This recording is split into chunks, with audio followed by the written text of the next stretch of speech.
right back in the thick of things. And joining us right now on the Arizona Sports Line is Hall of Famer and former Cardinals quarterback Kurt Warner. Kurt, thank you for the time. How's it going? It's going well. How you guys doing? Doing good, Graybeard. Thank you, man. Appreciate you. You got it. I tell you, Kurt, we're going through the roller coaster here right now of, you lose a game and it feels like the season's over. You win a game and all of a sudden it feels like you're right back in this and you can do anything. I know that's just life in the NFL, but in your mind, how big is a win like that for the Cardinals at home, too, to just climb right back into the race? Well, I think the biggest thing is winning games that are winnable. And, you guys have seen it as well as me, that it's kind of a roller coaster with this team. You're not really sure what you're going to get every week. So when you're in a dogfight like that and you've got an opportunity, you've got to win those kind of games while you try to figure out what you can be as a team. And then the second factor is just looking at the NFC as a whole. I mean, it's kind of a mess across the board, maybe outside of the NFC North. We don't really know who anybody is. And so there's going to be some opportunities for some teams to sneak into the playoffs or get into the playoffs by kind of outlasting or playing a little bit more consistent than some other teams. And so that's why games like that are so important, that very easily could have lost that game, but they found a way to win that game. And those are the ones that loom large as you're getting closer to playoff time. Yeah, no, that is well said right there, Graybeard, no doubt. Okay, so I know you watch the tape. Where do you start? Where do you start when you break down this game after watching the tape? I mean, I continue to start with kind of where I was going into the game, is trying to figure out what the Cardinals' identity is from a passing standpoint. I know what they want to be. I know what their, identity, what they want it to be, offensively in terms of running the football first and, working behind number 6, who is a stud and made a bunch of huge plays last night. But you've got to complement that with something in the passing game that you can hang your hat on. And I just don't know what that is. I don't know who that is. I mean, obviously, I think their guy is Trey McBride right now, the guy that they want to try to get the ball to and have the most confidence in. But it's figuring out how to build that, around him and to get him some throws down the field and get him in a playmaking spot outside of, the quick flats or the quick outs and that sort of thing, which, is a little bit more of a challenge sometimes with a tight end to get him to be that playmaking guy down the field. But that's kind of where they are right now. And I think that's the struggle is to figure that piece out. I thought there was a lot of plays out there to be had last night, and they didn't make those plays. And, and that's kind of been their MO, is they've had a few games where they've made those plays, and it's been a difference maker for them. And you see what they are capable of being, but there's been too much where they've left a lot of opportunities out there. And last night was one of those, and I think they're fortunate to get a win despite that. We're talking to Kurt Warner. Kurt, how much can that passing identity, outside of Trey McBride that you're talking about, evolve over the course of the season? Because they got a rookie receiver, they got a second-year receiver. Zay Jones just got back in the lineup last night. Like, from a quarterback's perspective, how much do you expect that to grow as the season's actually going? Well, I mean, I think that's one of those hard ones, is that, from a quarterback perspective, you have to just play the game. And what I mean by that is you have to let the defense and the play call dictate where you throw the football. And it's not as much about the players. And the players on the other end have to do their job, and they have to win, and they have to make catches, and they have to do that sort of stuff. And so both pieces have to come together. And I think that's where it's hard, is that, one time you may have Kyler doing the right thing and throwing it, and the guy on the other end's not doing their job. Or other times, there was one last night where they ran a double move to Marvin Harrison. It's going to be a walk-in touchdown, and there's a little pressure up front, and Kyler's got to move, and they don't make it. There's some other opportunities that I thought Kyler missed in the game that could have been big plays for him. And so that, to me, is when I talk about identity, it's about, okay, figuring out, and obviously it always starts with the quarterback, is the consistency level at the quarterback has to be where it starts, and then you have to figure out how to depend on the other guys right now, like Marvin Harrison.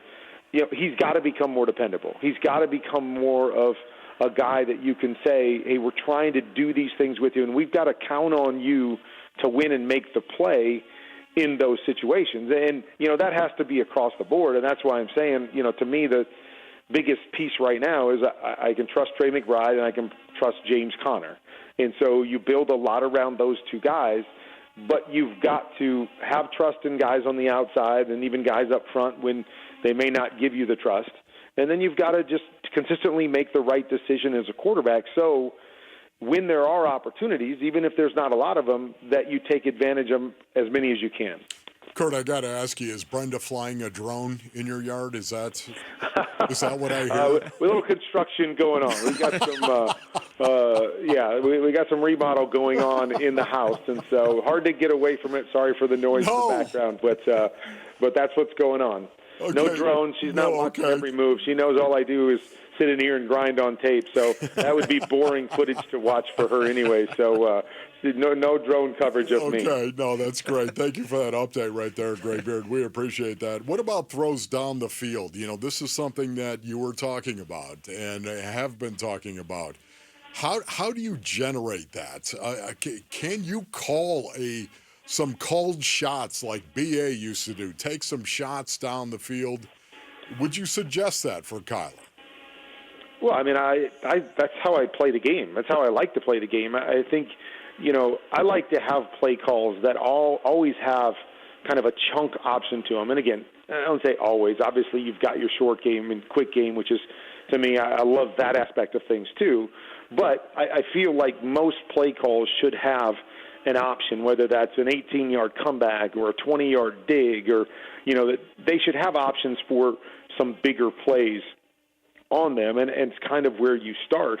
But again, you can't call it every play, so to speak. If it's a, normal passing concept as opposed to when you say a shot. When I think of a shot, I'm thinking of we're trying to get a touchdown. We're trying to create something where we're throwing the ball 40 yards down the field.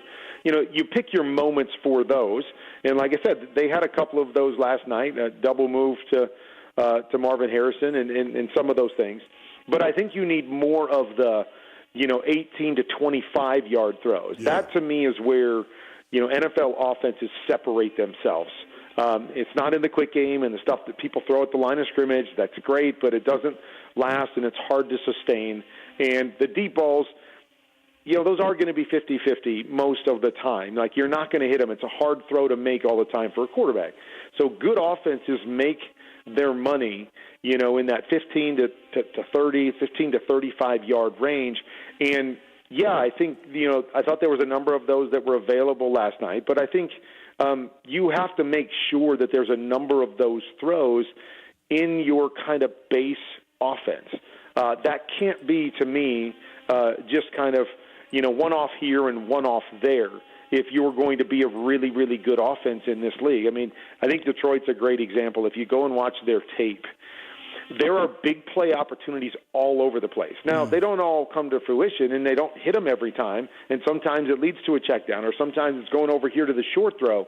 But those options are out there, and, and they're doing a great job of hitting them, and that's what's making them one of the best offenses in the league, is because they're threatening you, and they're stretching the field, and they're looking for those big game-changing plays that can flip field position.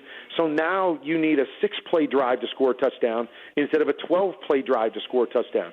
And you have to have those. I mean, I think back to when we were going good with the Cardinals, we weren't a great shot team. We didn't have great speed to get over the top of you and get those huge plays, but we were great at the chunk throws. We were going to get, 2 or 3, 15 to 25-yard throws every drive, and that's what set us up to be a really, really good offense. And, I continue to see that around the league, is that a lot of teams will throw the dink and dunks and the screens and all this junk at the line of scrimmage.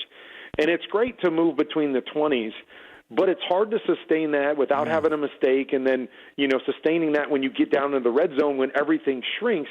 And that's why those big chunk plays become so, so important.